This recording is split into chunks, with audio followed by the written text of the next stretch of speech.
ప్రొడక్టెడ్. G అది open set. Open set అంటే meaning ఏంటి? Every point of G is an interior point of G. Interior point అంటే ఆ పాయింట్తో వాల్ ఫామ్ చేస్తే సమ్ రేడియస్తో సర్కిల్ ఫామ్ చేస్తే ఆ సర్కిల్లో ప్రతి పాయింట్ కూడా కంటెంట్ జీ అవుతుంది అండ్ కనెక్టెడ్ కూడా అవుతుంది. కరెంట్ అంటే మీనింగ్ ఏంటి? జీకి రెండు క్లో ఓపెన్ సెట్స్ ఉంటాయి. అవి ఏంటవి? జీ అండ్ ఎంటీ సెట్ ఆ రెండే ఉంటాయి. అప్పుడు నెక్స్ట్ ఎఫ్ డాష్ జీ కనుక జీరో అవుతుంటే డిఫరెన్షియేషన్ జీరో అవుతుంటే ప్రతి పాయింట్ దగ్గర ప్రూవ్ దట్ కాన్స్టెంట్ ఫంక్షన్ చెప్పాలి. For all Z belongs to C. C అంటే సెట్ ఆఫ్ కాంప్లెక్స్ నెంబర్స్. అంటే మామూలు సి అంటే సెట్ అని రాస్తుంది, మనకి ఏది పెట్టండి సెట్ తెలియడం కోసం. సి పెట్టినా చాలు మీరు అలా పెడితే సెట్ అని తెలియడం కోసం ఆర్ అండ్ డబల్ ఆర్ రాస్తారు అలాగా. Then F is constant function. F అనేది కాన్స్టెంట్ ఫంక్షన్ చెప్పాలి. కాన్స్టెంట్ ఫంక్షన్ అంటే ప్రూవ్ చేయాలి? F of Z equal some K అని చెప్పాలి అంతే కదా. అంటే రేంజ్ సెట్లో ఒక ఎలిమెంట్ ఉండాలి. రేంజ్ సెట్లో ఒక ఎలిమెంట్ ఉంటే ఆ ఫంక్షన్ ఉంటాం మనం కాన్స్టెంట్ ఫంక్షన్ అంటే ఏ డొమైన్ సెట్ ఎలిమెంట్కి ఇమేజ్ క్యాలిక్యులేట్ చేసినా ఇమేజ్ కే అవ్వాలి. అది ప్రూవ్ చేయాలి. బట్ ఫస్ట్ ఎప్పుడు కూడా ఫస్ట్ హైపోథెసిస్ని డిరైవ్ చేస్తే అప్పుడు ప్రూఫ్ దగ్గరికి వెళ్ళండి. ఇప్పుడు ఎక్స్ప్లెనేషన్ బాగుంటుంది. ఫస్ట్ స్టేట్మెంట్లు ఏమి ఇచ్చారు ఫస్ట్ రాస్తాం. By hypothesis G is open. Open అంటే మీనింగ్ ఏంటి? Every point is an interior point of G. Interior point అంటే మీనింగ్ ఏంటి?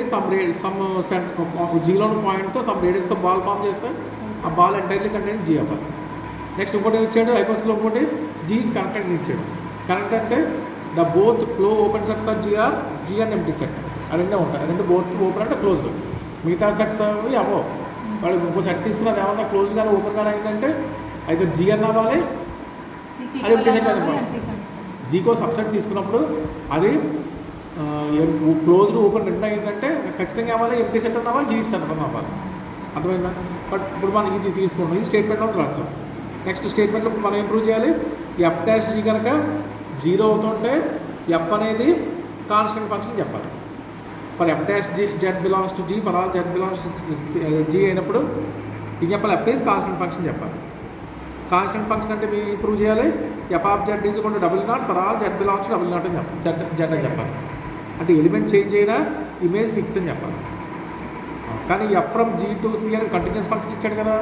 కంటిన్యూస్ ఫంక్షన్ అంటే ప్రతి డొమైన్లో ప్రతి ఎలిమెంట్కి ఇమేజ్ ఉండాలి. కాబట్టి జెడ్ నాట్ అనేది జీరో తీసుకుంటే దానికి ఇమేజ్ ఏమవుతుంది? డబల్ నాట్ అవుతుంది. ఏదో ఒక ఎలిమెంట్ డబల్ నాట్ అవ్వాలి. అన్ని ఎలిమెంట్కి అవ్వాలని ప్రూవ్ చేయాలి మనం డబల్ నాట్. ఒక ఎలిమెంట్ అయినా ఇమేజ్ డబల్ నాట్ అవుతుంది. ఎందుకని కంటిన్యూస్ ఫంక్షన్ కదా. డొమైన్ సెట్లో ప్రతి ఎలిమెంట్కి ఇమేజ్ ఉండాలి. డబుల్ నాట్ అనేది రేంజ్ సెట్లో తీసుకుంటే ఖచ్చితంగా డొమైన్లో ఏదో ఎలిమెంట్ దీనికి మ్యాప్ అయి ఉండాలి. అప్పుడే కంటిన్యూస్ అయినట్టు. డొమైన్లో ప్రతి ఎలిమెంట్కి ఇమేజ్ ఉంటేనే ఫంక్షన్ కంటిన్యూస్ అంతే కదా. కాబట్టి జెడ్ నాట్ అనేది ఎలిమెంట్కి ఇమేజ్ డబుల్ నాట్ అయింది. ఇప్పుడు ఒక సెట్ కన్సిడర్ చేసుకోండి రేంజ్ సెట్. ఇప్పుడు రేంజ్ సెట్లో ఏముంటుంది చెప్పాలి? నేను ఓన్లీ డబుల్ నాట్ ఒకటి ఉంటుందని చెప్పాలి, మిగతా ఎలిమెంట్స్ లేవని చెప్పాలి. అంటే ఏ ఎలిమెంట్ తీసుకుని డబుల్ నాట్ మ్యాప్ అవుతుంది చెప్పాలి. కాబట్టి ఏనే సెట్ కన్సిడర్ చేసుకున్నాను. దాంట్లో ఎలిమెంట్స్ ఏంటంటే దాంట్లో ఒక ఎలిమెంట్ ఉండాలంటే ఆ ఎలిమెంట్కి ఇమేజ్ అవ్వాలి, డబుల్ నాట్ అవ్వాలి. ఇది రాస్తాం. ఇది జెడ్ నాట్ లేదు. Z belongs to G set అంటే F of Z equal to అవ్వాలి, డబుల్ నాట్ అవ్వాలి. ఇది రేంజ్ సెట్ లోపల తీసుకున్నామంట. ఒక సెట్ రేంజ్ సెట్ లోపల ఒక సెట్ తీసుకున్నాను. ఆ సెట్లో ఒక ఎలిమెంట్ ఉండాలంటే ఖచ్చితంగా దేని మ్యాప్ అయి ఉండాలి? Double not. ఇప్పుడు ఆల్రెడీ జెడ్ నాట్ అనేది డబ్ల్యూలో ఉంది మనకి. అది దేని మ్యాప్ అయింది? Double not. మరి జెడ్ నాట్ అనేది ఏలో వచ్చింది. అర్థమైందా? ఇప్పుడు అంటే ఏ నాలుగు సెట్ అయింది. ఇప్పుడు క్లెయిమ్ ఏం చేయాలంటే మనం ఏ ఈక్వల్ టు జీ అని చెప్పాలి. ఏ ఈక్వల్ టు జీ అని చెప్పాలంటే జీ కనెక్టెడ్ కదా. కాబట్టి the close open sets of G are empty set 5 చెప్పాలి. అంటే A close G A equal to G అని చెప్పాలంటే రాస్తుంది. G's have only 2 clopen sets. Those are G and empty sets. Since A subset of G అయింది కాబట్టి ఏ non empty set అయింది. ఏలో elements ఉన్నాయి కదా మరి ఇక్కడ. డబుల్ నాట్ ఏలో వచ్చింది కదా. నాన్ ఎంటీ అయింది, సబ్సెట్ అయింది. కానీ ఏ కనుక క్లో ఓపెన్ సెట్స్ అయింది అనుకోండి ఖచ్చితంగా ఏ దేని ఈక్వల్ అయిపోవాలి? జీకి ఈక్వల్ అయిపోవాలి. అంటే ఏ మొత్తం జీ అయిపోవాలి. అది ప్రూవ్ చేస్తే చాలు మనం. Quality prove that A equal to G అంటే A close open. First A close set అని చెప్పండి. క్లోజ్ సెట్ అంటే ఏం ప్రూవ్ చేయాలి మనం? ప్రతి it contents all of limit point అని చెప్పాలి. లిమిట్స్ పాయింట్స్ అన్నీ మళ్ళీ ఏలో ఉంటాయని చెప్పాలి.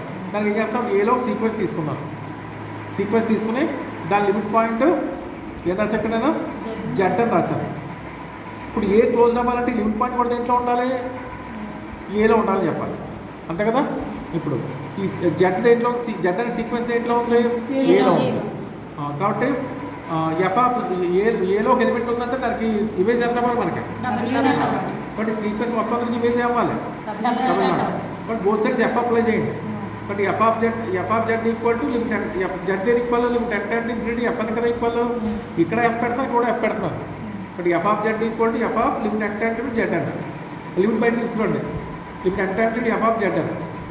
ఎఫ్ ఆఫ్ జెడ్ అని ఎంత మనకి, F of Z equal to double naught. Therefore F of Z double naught అయింది. దీంట్లో అసలు ఎన్ లేదు కదా, బట్ లిమిట్ పై డిపెండ్ అవ్వడం డబుల్ నాట్ అయింది.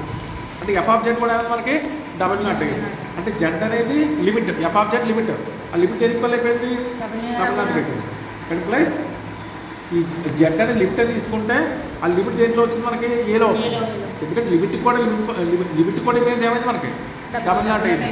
ఎప్పుడైతే ఇమేజ్ డబుల్ నాట్ అయితే ఎలిమెంట్స్ అంటే ఎట్లా వచ్చేస్తాయి, కాబట్టి ఏలో ఒక సీక్వెన్స్ తీసుకుని దాని లిమిట్ పాయింట్ కడితే ఆ లిమిట్ పాయింట్ కూడా మళ్ళీ ఏలోనే వచ్చింది. కాబట్టి ఏలో క్లోజ్ అయింది. నెక్స్ట్ ఏం చెప్పాలి, ఓపెన్ సెట్ అని చెప్పాలి. అంటే ప్రతి పాయింట్ ఇంటి పాయింట్ అని చెప్పాలి. ఇది డైరెక్ట్గా చెప్పలేం. అందువల్ల నేను ఏం చేయాలి, ఫస్ట్ ఒక ఫంక్షన్ డిఫైన్ చేయాలి. ఫంక్షన్ డిఫైన్ చేస్తామంటే G of T equal to F of Z T plus 1 minus T into A define చేస్తాం ఫంక్షన్.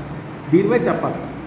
ఈ ఫంక్షన్ కాన్స్టెంట్ చెప్తే తీరం ప్రూవ్ అయినట్టే. ఈ ఫంక్షన్ తీసుకున్న ఫంక్షన్ జీరో ఫంక్షన్ కూడా కాన్స్టెంట్ చెప్పాలి. అంటే డిఫరెన్షియేషన్ జీరో అవుతుంది చెప్తే చాలు. అంతేకాదు డిఫరెన్షియేషన్ చేసి కాన్స్టెంట్ ఫంక్షన్ అది ప్రూవ్ చేయాలి. నాకు ఏం చేస్తాం, G of T minus G of S by T minus S calculate చేస్తాను. G of T minus G of S కిందకి రాయండి. ఇది ఏదో రాస్తాను చూడండి. ఇక్కడ టీఎస్ ఉన్నాయి కదా, 1 minus T into Z S minus T into A అని రాస్తాను. ఇది 1 minus T S T minus A, T minus S into Z S minus T into A రాస్తాం. ఇక్కడ దీంతో మల్టిప్లై చేసి డివైడ్ చేసి అదే వాల్యూతో మల్టిప్లై చేయండి by T minus S. Both sides limit apply చేయండి. లిమిట్ అప్లై చేసి రాస్తాం. లిమిట్ అప్లై చేస్తే ఇదేమో జీ ఆఫ్ టీ అంటే మళ్ళీ ఏం రాయాలి, F of Z T plus 1 minus T into ఏం రాయాలి. జీ ఆఫ్ ఎస్ అంటే Z S plus 1 minus S into ఏం రాయాలి. ఈ పైన ఏవైతే ఇంటర్నల్గా ఉన్నాయో కింద డినామినేటర్ కూడా అదే సేమ్ ఇంటర్నల్గా వచ్చింది. అంటే F of B minus F of A by B minus A వచ్చింది. దాన్ని ఏమంటాం, ఎఫ్ డాష్ ఆఫ్ అంటాం. అంటే F dash of Z T plus 1 minus S into A. కానీ అదే స్టేట్మెంట్లో మనకి ఎఫ్ డాష్ ఎంత అవుతుంది తీసుకున్నాం మనం, జీరో. కాబట్టి ఈ వాల్యూ జీరో అయిపోయింది. దాన్ని జెడ్ మైనస్ అయితే మనకి జీరో అయ్యింది. అంటే G of T minus G of S by T minus S కూడా జీరో వచ్చింది. అంటే జీ డాష్ ఆఫ్ ఎస్ కూడా జీరో అయ్యింది. జీ కాన్స్టెంట్ ఫంక్షన్ అయింది. కాన్స్టెంట్ ఫంక్షన్ అంటే ఎలిమెంట్ మారినా ఇమేజ్ మారట్లేదు. కానీ జీ ఫంక్షన్ ఎక్కడి నుంచి ఎక్కడ తీసుకున్నాను, 0 to 1 తీసుకున్నాను. అంటే జీ ఆఫ్ 0 అయినా జీ ఆఫ్ 1 అయినా ఒకటే అవ్వాలి. జీ ఆఫ్ 0 జీ ఆఫ్ 1 అని రాస్తాం. జీ ఆఫ్ 0 అంటే ఇందులో టీ ప్లస్ 0 పెట్టాలి.